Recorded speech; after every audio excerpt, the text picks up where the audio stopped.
Hey, welcome to part 3 of how to fish with no experience. It was such a beautiful day. I figured I'd come out in the water and shoot this third video. And in this video, I'm going to be sharing with you how to cast your spinning reel, how to detect bites, how to set the hook, how to fight a fish, how to set your drag, how to land a fish, how to lip a bass, and the colors that perform for me when it comes to soft plastics. And I shared in the last video, I really only buy 2 different types of colors that absolutely slay them. I'm going to show you how I use them. But first, let's start off by how to cast a spinning reel. So casting a spinning reel is kind of like riding a bike, right? It's a little bit difficult at first. Once you get the hang of it, it becomes second nature. So this is what you do. You grab your spinning reel with your dominant hand, and what you'll do is you'll take your pointer finger, grab the line like that, pop the bail, and then reach back to about a 45-degree angle and just slowly cast that out. And then once the lure hits the water, close the bail. I know a lot of people like to crank their reel handle to close it. Do not do that. Close it. Make sure there's nothing's billowing off here.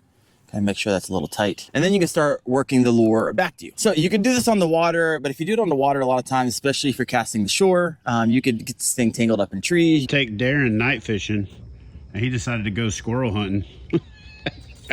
Turn that camera off. You can get it tangled in a variety of different things. What I would do if it's your first time, put a casting plug on there, some type of weight, go out into your front yard, backyard, on the street, cast this thing down the road, and get used to that casting mobility. It's going to make it a whole lot easier when you're out on the water. So that is how you cast a spinning reel. Now, how do you detect a bite, right? Now, on that compact spinner bait I was talking about, they're usually going to hit that while it is moving. And so you're going to feel your rod load up really fast, and then you just kind of set the hook with a nice swift action. Now, I've seen a lot of people try to set the hook with their hands up in the air. What I highly recommend doing is putting that butt of that rod kind of into your side and then moving your body, right? You're going to get that nice swift hook set. The idea here is you want to get that hook past the barb so that fish does not get free. Now, on the wacky rig, which is what you see here, and on that Ned rig I was talking about, you can also use a Texas rig. If you haven't looked into that, I don't think we talked about that yet. I have a video on it, how to fish and rig a Texas rig. I'll throw that in the show notes. But a lot of times you will actually, on those rigs, on the wacky rig, on the Ned rig, you actually will see the hit before you feel the hit, because a lot of times what they'll do is they'll hit that bait on the pause. Or what a lot of times will happen, you see your line move to the right, or you start seeing your line move to the left. And if the line's moving to the right, you want to hook set to the left. If your line's moving to the left, you want to hook set to the right. And the idea here is that this hook will go right into the side of that bass's mouth. And so a couple key little tips there to make sure you get that solid hook set and how to detect the bite. Now, remember, especially starting off, you may be like, hey, that feels like a bite. Remember, hook sets are free, right? Hook set it. If it happens to be a stick or happens to be, a lily pad or whatever it is that underwater that you can't see, who cares? Hook sets are free. Eventually you will figure out what is a fish and what is not over time. But at the beginning, just hook set every lily pad, rock, stump that you can find, and trust me, you'll figure it out really fast. All right, so let's talk a little bit more about the hook set, right? I know on TV and a lot of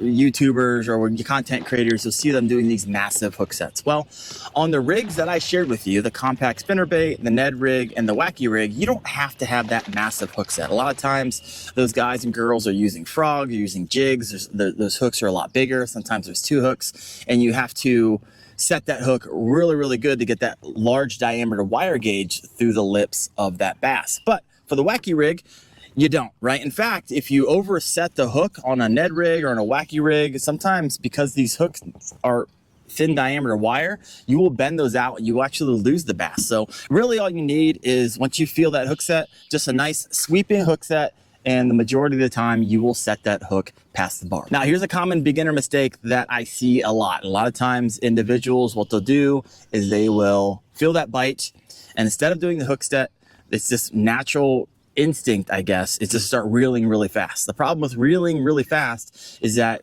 you might hook the bass, but you're not hooking past the barb. And when that fish jumps, or when you get it close to the bank, it'll shake its mouth and it will spit your hook, and you'll wonder why. It's because you never got that initial hook set, because you just started reeling versus setting the hook. So make sure you just don't start reeling. Make sure you actually set that hook and pin that bass. And now, how to fight a fish, how to reel that fish in. Now that you have it, you got the hook set, you've done everything right to this point.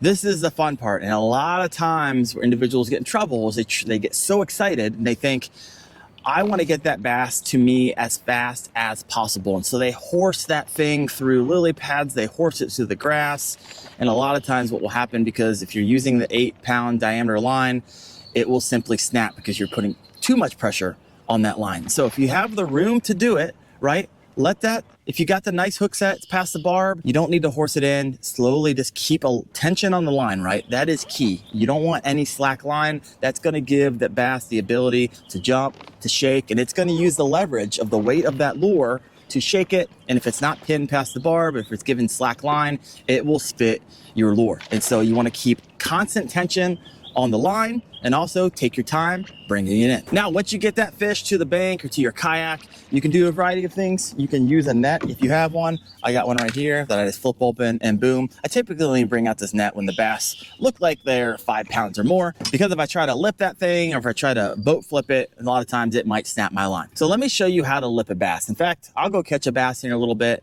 and I'll do a video of how to lip it, so I can actually do it in person with you and show you how to properly lip a bass and show you how to properly handle one, especially if you get a big one. You don't want to end up injuring it. And I see a common mistake that happens a lot with individuals out there handling big fish.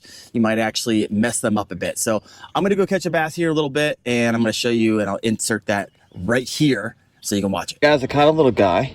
So here you go. You want to put your thumb on the inside of the lip.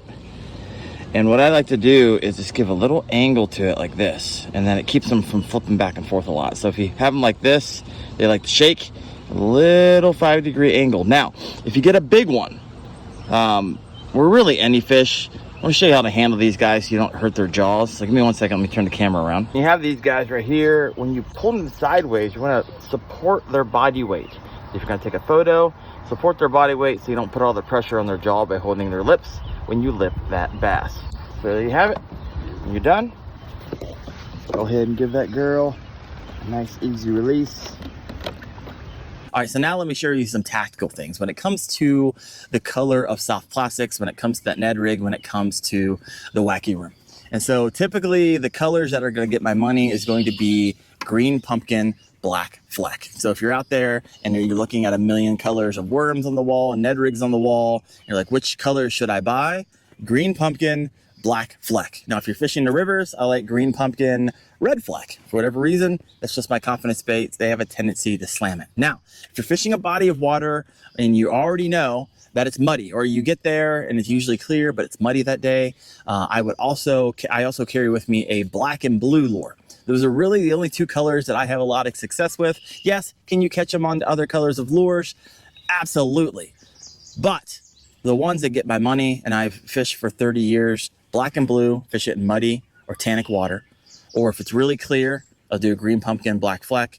If it's really, really clear, I might get like a baby bass color. But those are really the only colors I cycle through, and I've had a lot of success on them, and I think you will too. Other tips for success: find a mentor with fishing, right? There's a lot of information on YouTube, a lot of information out there. However, when you have someone out on the water with you, use their years of experience to your advantage. And so if you have a grandfather, an uncle, a dad, a mom, whoever is there that you know fish, you know that slam them a lot, ask to go out with them. I have a feeling they will say yes. Now you might be asking yourself, when is the window to catch the most and biggest fish? Now, you can catch fish all throughout the day, right? I'm in the middle of the day, it's noon, the sun's right above me, and I typically fish the mornings and evenings for the best bites, but it doesn't mean I'm not gonna go out there and catch some right now. In fact, if you go to that Deep Dive app that I talked about in the last video, you actually, if you're looking for the best feeding windows, it'll actually show you when you go down to the weather section and you'll see feeding windows. You're like, hey, I can fish anytime today. I want to fish during the most active feeding time for bass. Well, that app is going to show you. So you can head down. Actually, in the first link, just like in the last video, I will throw the link to the Deep Dive app and you can check it out. And one of the last tips I want to leave with you is this: be patient, right? This is a journey. What I have learned over the past 30 years is if you compare yourself to all the other anglers out there, or the pros, or people on YouTube that seems to be catching fish anytime they put their lure in the water, you're going to be disappointed, right? It's taken them years. You also got to keep in mind those content creators who you watch a lot and hear a lot of tips from, they're on the water 150, 200, 250 days a year. So simply by the averages, they're going to catch a lot more fish than you're catching if you go out 1 or 2 times a month. And so I highly recommend to have the mindset of just to be 1% better than you were the last time you're out in the water. So I think by you making it all the way to the end of the 3rd video in the series, I think you're going to do well, right? So if you have your mind in the right space, you got to realize it's called fishing for a reason. If it was called catching, everybody would be doing it. And so get out there, fish, enjoy yourself, have the only competition be against yourself. I have a feeling you'll have a good time out in the water. Now, if you want to learn more about fishing, I had over 1,700 videos on the topic. Hit that sub. And also, if you wanted to go a little bit deeper into the wacky worm, you can check that video out right there. And you want to realize why I don't get too caught up in all the colors. Well, these are the colors that bass actually see. You can check that out right there. Thanks for watching, guys. I'm gonna go catch a fish.